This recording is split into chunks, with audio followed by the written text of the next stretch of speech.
Welcome to the Bariatric Nutrition Coach podcast, where we empower you with weight loss surgery, nutrition knowledge, mindset advice, and inspiration so you succeed in your weight and health journey. I'm your host, Jane Stoltz, and I am a bariatric dietitian who has helped over 1,300 people on their weight loss surgery journeys. I'm also a solo mum, lover of long walks while listening to podcasts, partial to a glass of wine, and the ocean is my happy place. Join me as I dive deep into bariatric nutrition and lifestyle topics and deliver them to you in bite-sized, palatable episodes every Monday. Now let's go. Hello and welcome to this week's episode of the Bariatric Nutrition Coach podcast. And today's topic I know is going to be of interest to many people.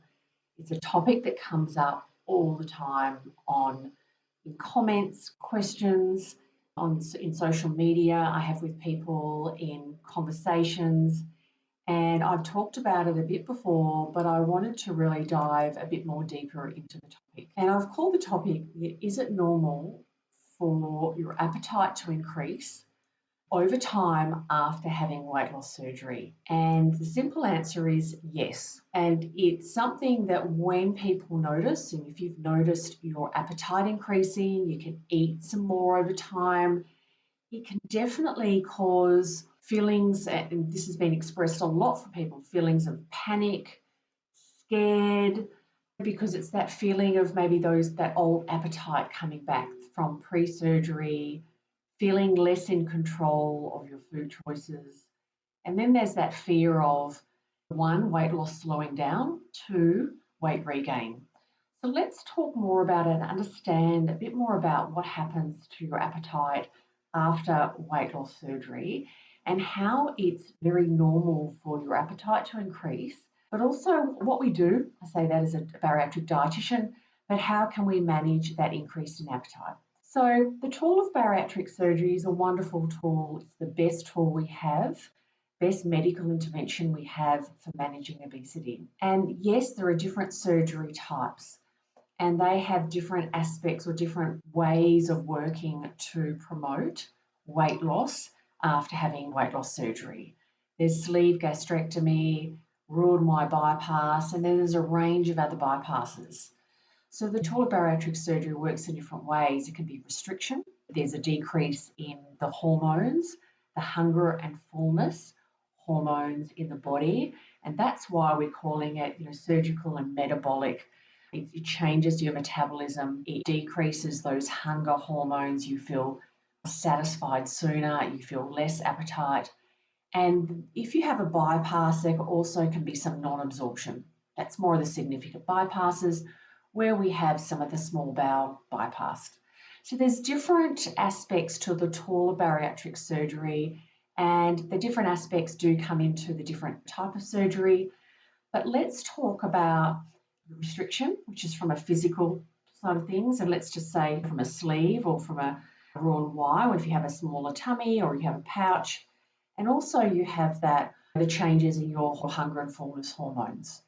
So that's why the early days after surgery, your tool is at its strongest, your restrictions at its highest, your hormone changes are at their highest, all the hormones, ghrelin at the lowest, and then that's wonderful. And it can be a wonderful place to be. It can be a wonderful respite from constant appetite, and many people find that's really lovely, that they don't feel hungry all the time. And that can be there for different lengths of time and to different degrees for different people. Some people say, no, I still feel hungry, but even in the very, very early days, but I eat a little bit of food and I'm satisfied earlier. And other people don't feel any appetite for hunger, even thirst, and they've got that really high, the tool's working at a very high level. Everyone is different. We just optimize what the tool of surgery is doing for you. And it's a lovely place to be for many people. It can still be a very hard place to be. We're asking you to eat regularly. We're asking you sometimes to eat or have a protein shake where you don't necessarily feel like it. Even though you don't have that same appetite or that thirst, you still need a certain amount of food and fluid in to fuel feed and water your body, so to speak, over the day. Now, in the early days also, people say, I'm on a high protein diet. I feel like all I eat is protein. And yes, it can be really tough because you can only fit so much in, a very small amount, and we're prioritizing protein. And sometimes there's just not a lot of room for some of those other foods. And that's not where you're going to be forever. And that's also why I do teach my clients the protein bite ratio guideline. From early days, 3 bites of protein food for every 1 bite of other being whole grains, fruit or veg. When we eat in this way, even from 3 weeks post-surgery, we're getting a little bit of that other in. And the other is wonderful because that's where some carbohydrates come in. Yes, you're like, oh, carbohydrates. We need some carbohydrates. We get some fibre, we get some flavour, but still the priority or the focus of your meal is protein. 3 bites of protein, 1 bite of other. And as we move further from surgery, you're going to notice very normally that you can eat more. And when does this happen? Everyone is different. But often between that 6 and 12 month mark, then closer to the 12-month mark, often there's a very much a natural relaxing of the stomach, the tummy and the pouch, natural relaxing. It's not stretching, it's just natural relaxing, as well as your hunger and fullness hormones start kind of returning. And they don't necessarily return to the same levels, but you get more appetite, you get more awareness of needing to eat and fullness and when you can stop. So you can eat a bit more. Do we want to panic? No, we don't. We want to listen to our body. And that's why I talk to my clients all the time about listening to hunger and fullness cues. And yes, in the early days post-surgery, it can be really hard. You can't, where am I feeling? Where am I feeling it?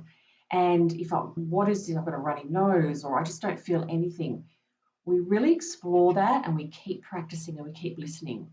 And we do that because when we get a bit further down the track, after weight loss surgery, you are going to notice more of those hunger and fullness cues, but you've already been practicing listening for them. As babies, we listen to our bodies. Young baby, you start doing the solid spoon by spoon, that little gummy mouth. They have a mouthful, and when they've had enough, they just push the spoon away. So they've had enough, they want to get on and do other things. We forget over time, and our environment doesn't support us often to listen to our body cues. So it's great to practice them in the early days, and as you get further from surgery, you're going to have more clearer sensations. And if you've heard me talk about this before, I talk about before surgery, your body was yelling at you. Now it could be whispering. And also before you knew the language your body was talking to you before surgery. After surgery, it could be talking a different language and you've got to learn it. So it's very normal as you move further from surgery to have more appetite, be able to eat more. And this generally does not mean that you can eat the same amount as you did before surgery, but you can eat more than the early days. And can it be scary? Yes, it can, but also there's a positive aspect. And I'm going to talk to you about the positive aspect. And then we're going to go through a few other things that I really want to share with you. So what's the positive aspect of this? And you're saying, well, Jane, I liked it in the early days where I didn't feel like chocolate, I didn't feel like this, I didn't feel like a strong appetite. It was a really lovely place to be. I felt really in control. And that's why it can be really scary, because you can feel out of control. The foundation eating habits, the key eating habits that we want you to practice, the food choices from the early days, they now really come into play. I mean, they were in play in the early days, but when you have more appetite, they're even more important, and you can really start seeing the impact, the benefit of them. Regular eating schedule, prioritizing protein and fibre. They fill you up, they keep you satisfied for longer at lower energy intake. When we eat enough, we're less likely to have hunger and cravings later in the day. When we put a good amount of protein early in the day, we're less likely to have hunger and cravings later in the day. So what happens as you can eat a bit more? Wonderful. We can move from 3 bites of protein food to 1 bite of other, and move to 2 bites of protein, 1 bite of other. Because as you can eat a bit more, then you can we can comfortably eat in that 2-to-1 ratio, enough protein. Lovely. And we start getting a bit more of those other foods. Fruit, vegetables, whole grains. Wonderful. Fibre, nutrients, variety in diet, crunch, all of those lovely things. And that's where we want to be. We don't want to be staying at the diet that we had in those first few months after surgery. We want to be expanding and balancing your plate out a bit. It's not going to look like a non-bariatric plate. It's still going to have a focus on protein, but we get more of that other food. So it's expected and it's wanted from a dietetic point of view and from a diet point of view. It's where we want to be. If very common after having a sleeve gastrectomy, constipation can be a challenge. We work on fluid, we build in over time more fibre into your diet, and that helps everything work. So we leverage fibre and protein to keep you satisfied as your appetite increases. And sometimes we need to increase that protein and that fibre up a good notch to keep you satisfied. Because, and I'm repeating myself and I know I'm doing it, and I do it for a reason, because sometimes we need to hear things many times before they really sink in. It is about protein keeps you satisfied with less energy intake. Fibre does as well. And the goal of the bariatric diet is for us to keep you satisfied, have a variety of nutrients at a lower energy intake. It is easy to regain weight after bariatric surgery. And that's why when protein intake drifts down over time, when people stop tracking their protein and keeping an eye on their protein, at the same time, carbohydrate intake drifts up. People go to a bit more of the slider foods, snacking and grazing. If you're not snacking on leans like salmon or lean proteins, often I've seen it over the years, protein intake drifts down, carbohydrate intake drifts up over time. You need more carbohydrate foods to be satisfied, not hungry, and that means there's an increase in energy over time, energy intake. Okay, so this is why protein is so super key. So what are we going to do? I'm going to take you through, how many steps have I got? Let me have a look. Three steps. Okay, I'm going to take you through what 3 steps to do when you notice you can start eating more. So if you've noticed you can start eating more, you've got more of an appetite, stop the podcast, grab a pen and paper, and I'm going to give you 3 steps that you can go through to help manage your appetite. Step 1, check how much protein you're eating each day. I know, it comes back to protein. Going back and doing some tracking and checking in. 6 months ago, I'm making this up, 3 months ago, when I felt more satisfied, or what was I eating then? Has my protein intake drifted down? Am I eating less now than I was a few months ago? Because that can happen. Or I'm not, but I'm still hungrier. Do I need a bit more? Do I need to increase a bit more protein at each meal? So that is where I work a lot with clients, finding that spot of getting adequate protein and keeping them satisfied. And I say the word satisfied a lot because I love satisfied. It's not about being full, it's about being satisfied. And that is part of the work I do with clients, because if we keep eating to full, that's where you stretch your tummy or your pouch. It's about finding that point where you've eaten enough and you stopping eating. And yes, can you want to keep eating? Yes, you can. And we work through that, because that's non-hungry eating. It's more emotional. I want more flavour in my mouth. I want to finish my meal. I don't want wastage, or more of the emotional reasons. So I've drifted off, but step 1, I'll just repeat it before I move on to step 2. Step 1, check how much protein you're eating each day. Has it gone down? Has it changed over time?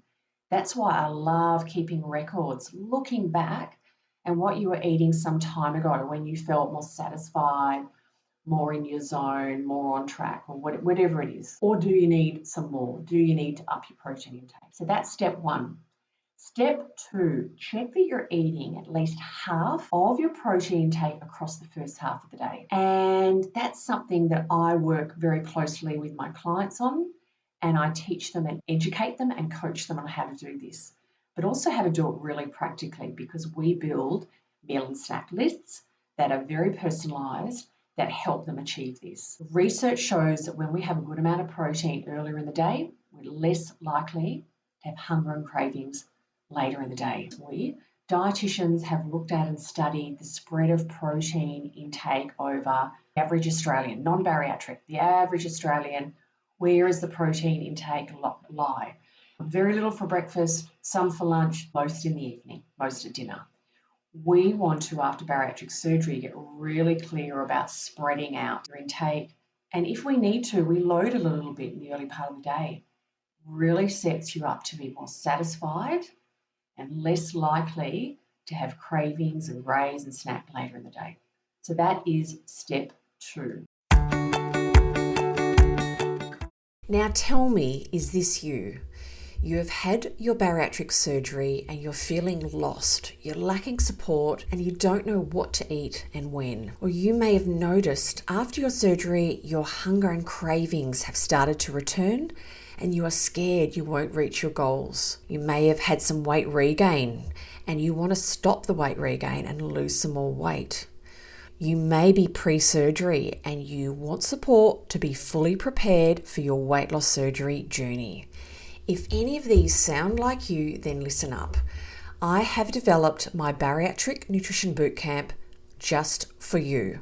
My coaching program provides education, coaching and community for people getting ready for their weight loss surgery and at every stage after their surgery. There are 4 key areas that I focus on with my clients in my Bariatric Nutrition Bootcamp. One is the Bariatric Nutrition Basics. You will learn what and how to eat so you feel satisfied, reach your protein and fluid goals and have less cravings, and know how to manage your hunger in the future. Meal ideas and meal planning. You'll learn to plan meals and snacks that you like, so you have great options on hand when it comes time to eat. Also, we focus on mastering weight regain habits, identifying any habits that are stopping you from reaching your goals and create manageable strategies to get back on the straight and narrow so you can manage your weight for the rest of your life. And also, I focus with my clients in my Bariatric Nutrition Bootcamp on learning to trust your body and food.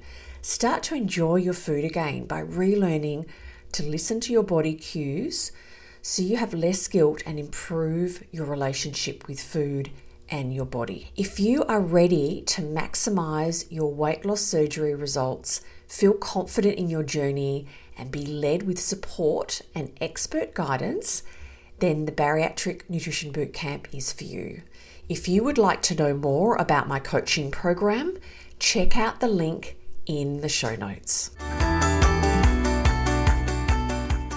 Step 3, are your meals spread out adequately to help you regulate and support your appetite? So this is really important because it's not just what you eat at each meal, it's ensuring that you're eating at the right frequency, because eating regularly helps regulate your appetite. You're less likely to get to a meal really hungry. And if you start eating and you're really hungry, sometimes at a top level, you don't even feel that hungry. Everyone will have experienced at some point, it's not just a bariatric experience of, okay, yeah, I feel hungry, but you start eating and you're eating really quickly because at a cellular level, you're really hungry. You're hungrier than you knew. And that happens if we leave too long in between our meals and snacks. So ensuring you've got a good spread of meals and a good spread of meals and snacks across the day is really important to help regulate your appetite. Also, I'm really passionate about, and I work with my clients on going into their hot spots with a good amount of protein in the tank, so to speak, the tummy or the pouch, meaning if you walk through the door at the end of the day, open the door and you're heading straight for the fridge and you're hungry, we need to work on that. We need you to have something before you get home from work or walk in the door, that hot spot, because when you go to the fridge, you're not going to be looking for lean protein. Your body is driving you for quick energy, for tasty foods, and it's generally more of the carbohydrate foods. People start eating a bit and then you have dinner and you keep eating because you're trying to catch up. So spreading out your meals, having a regular eating schedule is super important. These 3 steps are just some of the things that I work with my clients on. Just some of the areas that I work with my clients on to manage their appetite when it comes back. And I'm so passionate and I really love it when my clients come from an area or from a place of panic and feeling really stressed and worried and relaxed down and feel really in control of their journey. Not only are they getting that result with me and feeling good and feeling satisfied, but they also learn how they're doing it. They know how to do it for the rest of their life, meaning my goal is when my clients leave me, that they know how to check in, what to look for, how to increase their protein, and assess what's going on. Self-reflection is a big part of my coaching. We can be told what to do with anything in our life, but when we learn actually why and the how and how to do it ourselves and be able to reflect on what's working and what's not working, that is invaluable and that is something you have for the rest of your life. So these are some of the things that I cover off with my clients that have increased in appetite, and it's very normal. And it's a very common reason why people reach out to me. If your appetite increases in your weight loss phase and it's not controlled and you start eating more and more of those carbohydrate foods and too much energy, it will lead to weight loss slowing and stopping too early. And if it comes back in your maintenance phase, it will lead to weight regain. So if you're struggling with this and you wanted to know about my coaching and support, more about my boot camp, please reach out to me in Instagram. Look in the show notes because you can apply to work with me there. Also, I have recently just started, and I've put the link in the show notes, where you can ask me a question. So you can click on that little Ask Jane, put a question in, and you can just have to leave your first name, and I will come back in a podcast and I'm going to answer people's questions. So I would love you to ask me any questions if you find there's a topic that you want to know more about, if you can't find an answer on a topic, or you're getting conflicting information online. And there's a lot of conflicting information in the area of bariatrics online. There's a lot of Facebook groups with a lot of things flying around in there that aren't necessarily evidence-based. So if you want to know something, ask Jane, go in and ask me a question. I would love that. Thank you so much for listening to this podcast. I really appreciate your time. I appreciate your support. I get wonderful comments online. If you wanted to share my podcast with your social media following, I would love that because I don't advertise my podcast. I talk about it on Instagram, yes, but I don't advertise it anywhere. So it's really word of mouth that's spreading, and if people find me, if they search in podcasts. If you wanted to share my podcast in your stories, in Instagram, for example, tag me and I will give you a shout out in my podcast. And it's next week, yes. So this podcast is happening on a week, and then week after, I have a very special guest, Jackie, who she gave me a lovely shout out in her stories on Instagram, and we started chatting, and then she's actually come on my podcast. So watch out for that next week. Thank you so much for listening. Thank you for being here, and I really look forward to being back in your ears next week. Bye for now.